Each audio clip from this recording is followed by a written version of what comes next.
This is the new 2026 Toyota Corolla Cross XLE. It is a compact crossover with available all-wheel drive and a nice list of standard features. Is it actually a good value? Well, we're going to take it for a drive and then put it to the test to find out. That's coming up right now on Driving Sports TV. This episode of Driving Sports TV is brought to you by Onyx Offroad. Click the link below to save 20% off your new membership using the code DSTV. Of course, we first tested the Corolla Cross when it was first introduced way back in 2021. That was with the standard motor. It did check a number of boxes for basic transportation, but not only was it painfully slow, the interior electronics were woefully dated. A couple years later, and Toyota did introduce a hybrid version of the Corolla Cross. That was faster, but of course it came at a higher price. Well, today we're taking another look at the more affordable Toyota Corolla Cross, which has been updated for 2026. It also has a slightly higher price. The loaded XLE trim now starts at $31,010. The model we're testing today includes a number of extra options, including convenience, JBL audio, wheel locks, floor mats, and the Soul Red crystal paint, for a total of $35,384 including destination. New for 2026 is a heavily revised center console with a larger 10.5-inch touchscreen infotainment system that does now support wireless Apple CarPlay and Android Auto. Our XLE also comes standard with the new digital gauge cluster. All-wheel drive models do come standard now with the all-weather package, which adds heated seats and steering wheel. Under the hood is a 2-liter 4-cylinder naturally aspirated engine rated at a peak 169 horsepower and 150 pound-feet of torque. The transmission is a constantly variable unit. All-wheel drive is an option. It does use an electronic coupler housed in the rear differential to send power to the back wheels. EPA rates economy on the vehicle we have here at 29 miles to the gallon in town and 31 on the highway. I wouldn't tow with this one personally, but technically it does have a 1,500 pound towing limit. Though you do have to add a hitch, it does not come with one. Because this is a top XLE trim, it does come with a power liftgate, which is nice. Fold the seats flat and you get 21.5 cubic feet of cargo capacity. Back here we also get a JBL subwoofer because this has the upgraded sound. Under the floor is a temporary spare. So realistically, can we sleep in this? No. I'm 6'1" and I do kind of fit diagonal. I guess in a pinch, worst case scenario, it could be doable, but it's definitely not comfortable. We do get this little flap here to prevent things from falling between the seats, which is nice, but yeah, I wouldn't car camp in this one. Okay, let's check out the second row. Right, well, I am 6'1", legs torso proportionate. I have room here, which is nice. If I were driving, this is where I would be seated, and I have room, which is great. Even get a little cutout for my head up here. Now down in the middle, I do get vents, which is nice to see in this size vehicle. Below that, I get 2 USB-C sockets. In the middle, fold-down armrest with integrated cup holders, and I get another cup holder right here in the door. Overall, not bad considering the size of this vehicle. We get a much bigger and better infotainment system. This is running now the family Toyota/Lexus system, where the homepage is basically navigation, cloud-connected navigation for better or for worse. And then you also get XM satellite radio, terrestrial, as well as you can do wireless Apple CarPlay and wireless Android Auto.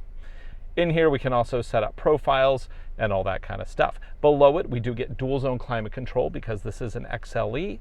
Beneath that, we get 2 spots to put your mobile device. The one on the left is a wireless charging pad, and I like how it actually holds my iPhone 16 Pro Max really nicely.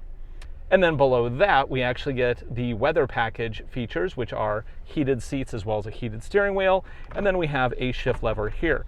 Gone is all of the gloss piano black that has been historically in the center console. Now it's more of a matte finish. And then we also have a little USB-C socket just kind of thrown in right here, which I find kind of funny.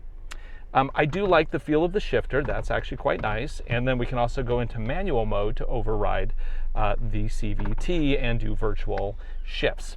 Now below that we get 2 cup holders, and then here we have a bin that has both USB-C as well as a 12-volt 120-watt socket. The steering wheel is wrapped. It has stitching, which is very nice.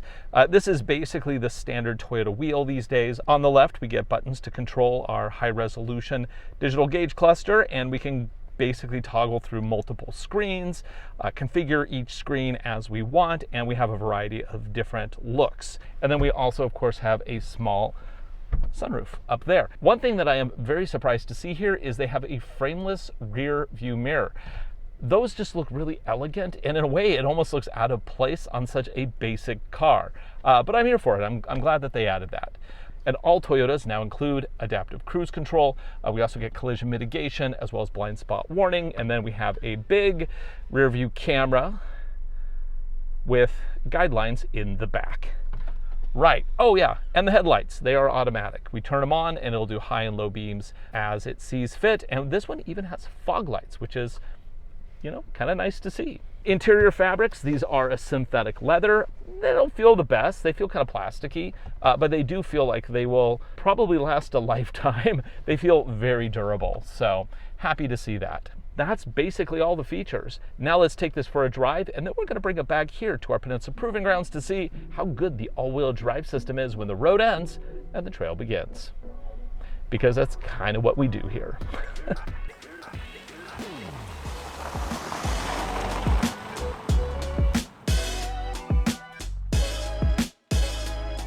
Okay, well, let's see if it's any better today in 2025. Come on! Ooh. It doesn't sound great, but let's see what it can do with a 0 to 60. We don't have any drive modes here to play with, so really it is just foot to the floor. I can, however, turn off the auto start stop for the motor. So go ahead and do that. Come to a complete stop, and this might take a while, so be patient. 3, 2, 1, punch it. Oh, come on. 40 and 60, 9.33 seconds. Yeah, that's not great. That's not great.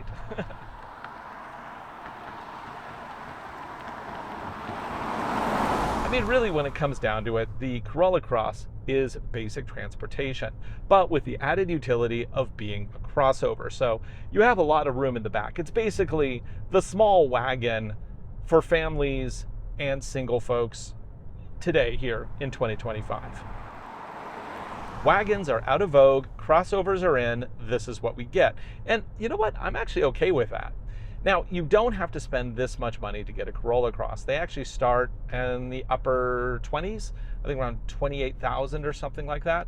This one is around 32,000 simply because it has all-wheel drive and it also has extra features that really mean that this vehicle is not a penalty box. If you wanted something that was simple and probably will drive forever, but you also want to have, you know, seat warmers, maybe a steering heat, a decent touchscreen, heck, even a really nice looking digital gauge cluster. These are things that people should be able to have without spending $40,000, $50,000, $60,000. And I find it actually kind of amusing that this is literally the same digital gauge cluster that I got on my $77,000 top-end Land Cruiser First Edition. So we've covered the fact that this is basically economical transportation. We're not expecting too much here. That said, there is a copious amount of hard plastic found throughout the cabin. I'm not sure, this is a pre-production unit that we're driving right now, and I'm not sure if this is final plastic around the shifting lever or if this is a pre-production piece, because it looks a little rougher than what I would normally get from a Toyota. But I do like the overall design, and hopefully this says that they're not going to put piano black on the final product. If it is this matte plastic, maybe just a little bit higher quality, that would be nice. and also getting dual climate controls in, what is effectively economical transportation. Those are all good things. And then the seats, yeah, you do get power adjustments on the driver's side. The passenger side, however, that is a manual control only. But that's not terribly uncommon in this class. Usually there's little nickel and dime features that they take out when you're dealing with these like subcompact crossovers. Now, the first thing that I am noticing about this vehicle while driving here on the highway at about 50 miles per hour, the noise. I'm getting a lot of rumble on the inside of the cabin here. And these are just standard, all-season tires. They're not all-terrains or anything that should cause a, undue amount of noise. And I'm getting a lot of rumble back here. So they definitely cut back on the noise suppression, which I think is a little disappointing. Throw a little noise suppression back there. It would be so much nicer inside the cabin. This suspension, no real complaints. It's a crossover, so it's going to be a little on the soft side. It doesn't feel too bad. In fact, it feels fine. It's fine.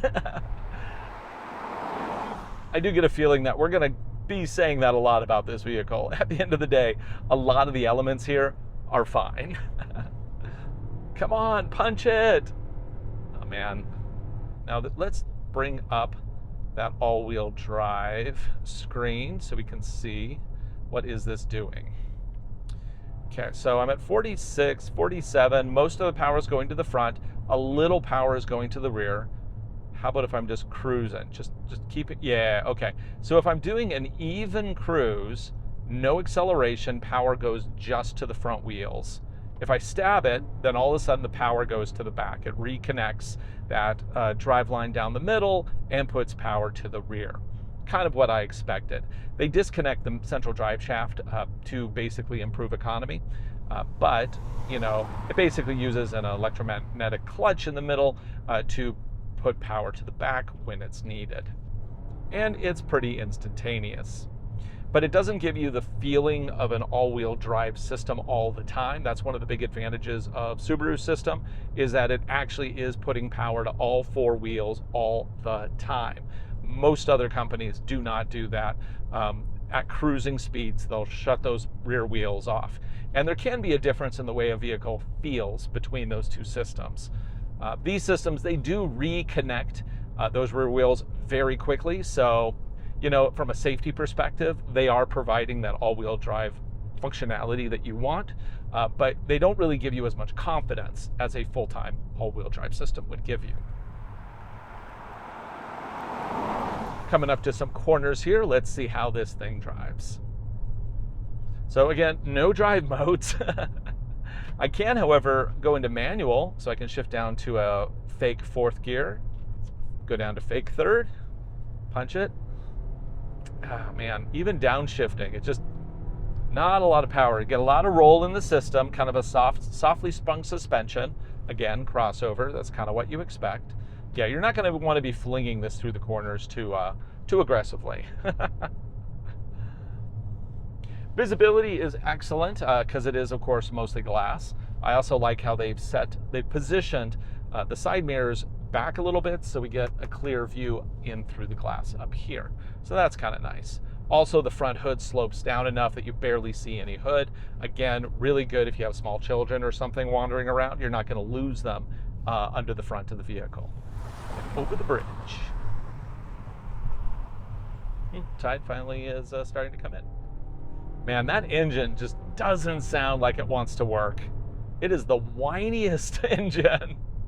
Wah, wah, wah. Why do I have to work?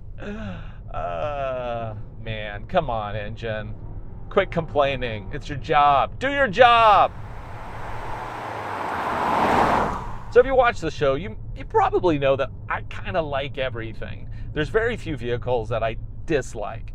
However, most vehicles have something that clearly could be improved upon.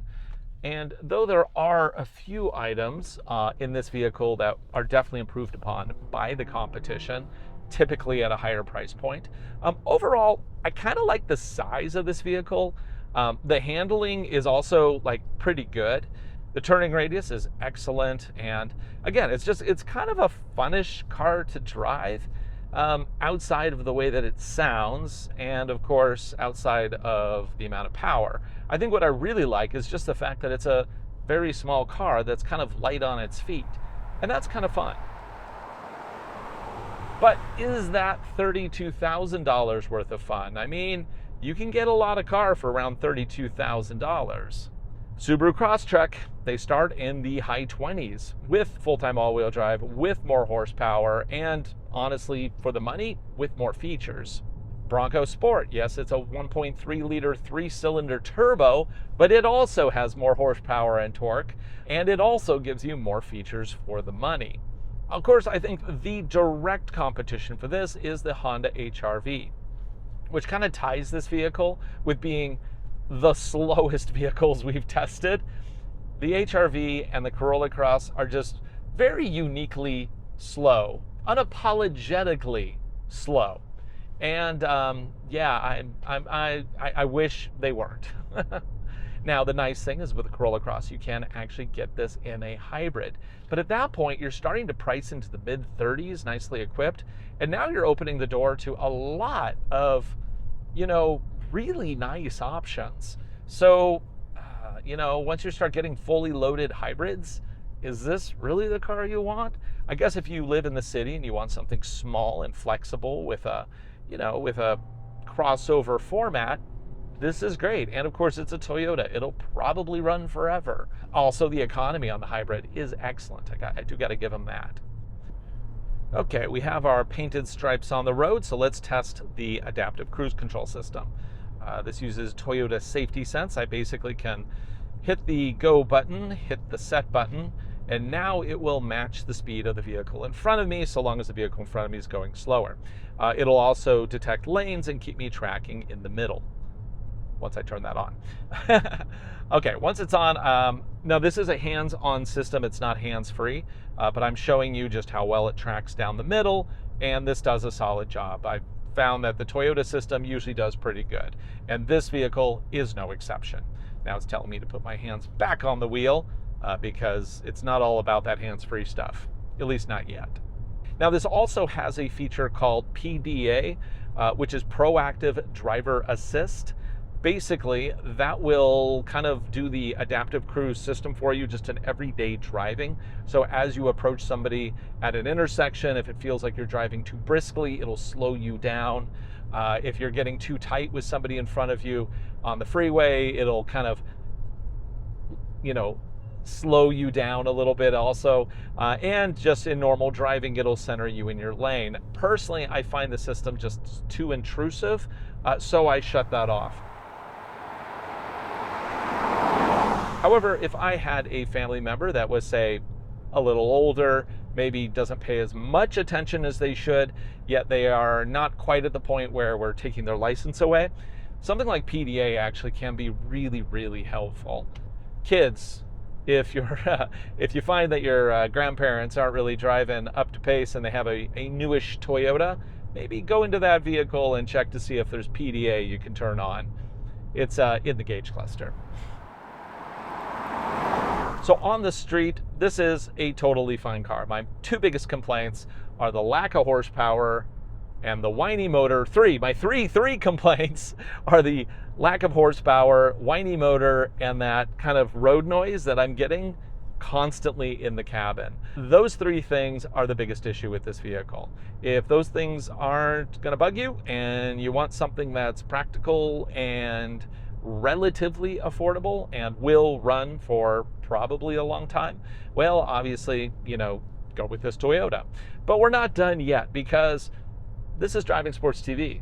We don't just test on the street, we also test on the dirt. And this is an all-wheel drive crossover. Sure, it doesn't have trail modes. Sure, it doesn't have all-terrain tires. Heck, it doesn't even have a lot of ground clearance. But I'm still going to test it at our Peninsula Proving Grounds to see what this all-wheel drive system can do when the road ends and the trail begins. Let's do it.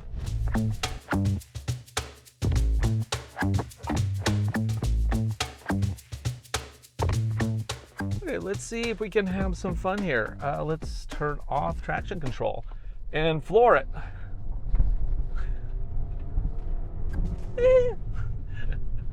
It's that lack of power, of course, and also they're not going to completely turn off traction control. I mean, it's a little fun, but same issue as before, just lack of power. Okay, well now let's see how this all-wheel drive system functions when dealing with difficult conditions. We're going to go through our easy course here. We call it the Fun Forest.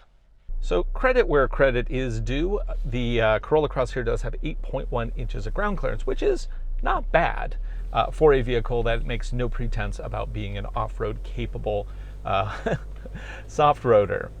So I'm just laying on the throttle here. I'm in standard drive. There's no drive modes. There's no off-road mode. I am seeing that power is evenly being split front to back. Let's go over this first rise here. Gonna lift that tire, look for any wheel braking to see if we have any like hidden trail modes on this vehicle. Got in okay. What we're really looking for here is the ability of this vehicle to shift power from a wheel that has no grip and is spinning, thereby leaching the power out of the system, seeing if it can apply brakes to that wheel, which will then shift power back into the system. That is called a brake vectoring system. Let's go ahead and turn that off. And it's what is commonly used for shifting power on these open differential all-wheel drive setups. Okay, here's going to be the first rail challenge as we climb out of this hole. So we're going to lift traction off this wheel and that wheel. Just going to ease the throttle in. Oh, and it moves us forward. Nice. Now we definitely have the wheel up in the back, and I'm not going to try to use momentum. I want to be able to deadlift the vehicle up. So I'm just going to add some throttle. And there we go. Showing power going evenly front to back. Nice. Now this is our easy trail, but because of the dimensions on this vehicle, we really can't get too crazy with it. It does have a 19-degree approach angle, which isn't great. As we go down, watch the nose. And of course we have no front camera or anything here, so we're just relying on sight lines, which are actually pretty good on this vehicle. And now we're going to have to climb out of the hole. Can we do it? Here's the challenge. Look for those wheel braking functions kicking in. Ooh, not really. Got a little bit more. We kind of have to rock it. Come on, there we go. Yeah, we needed a little momentum to help us. But ultimately, it was able to get through. Okay, well, you know what? I think we're going to go try the mogul course and see if we can get through that with this vehicle. I think it's going to be a challenge.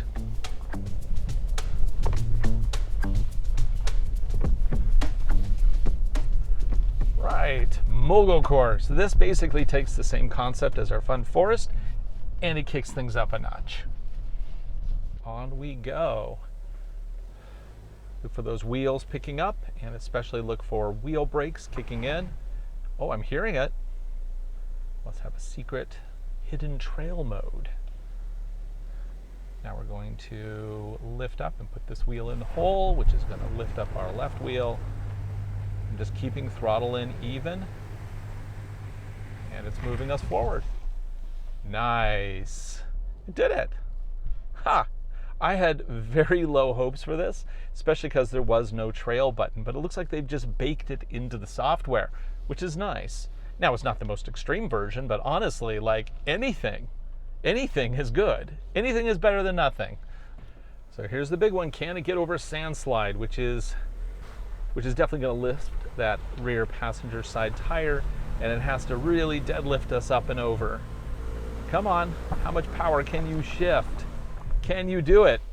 Oh, it looks like it was doing maximum power to the back.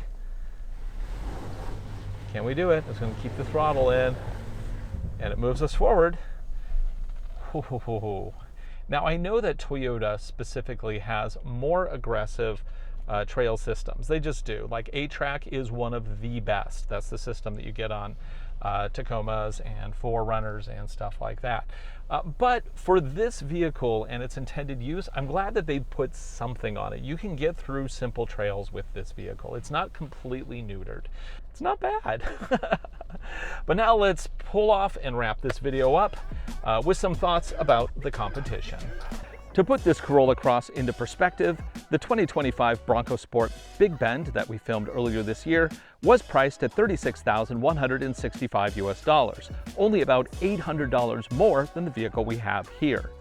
The Ford came standard with all-wheel drive, more horsepower, more torque, and it even had the Black Diamond Off-Road package included at that price.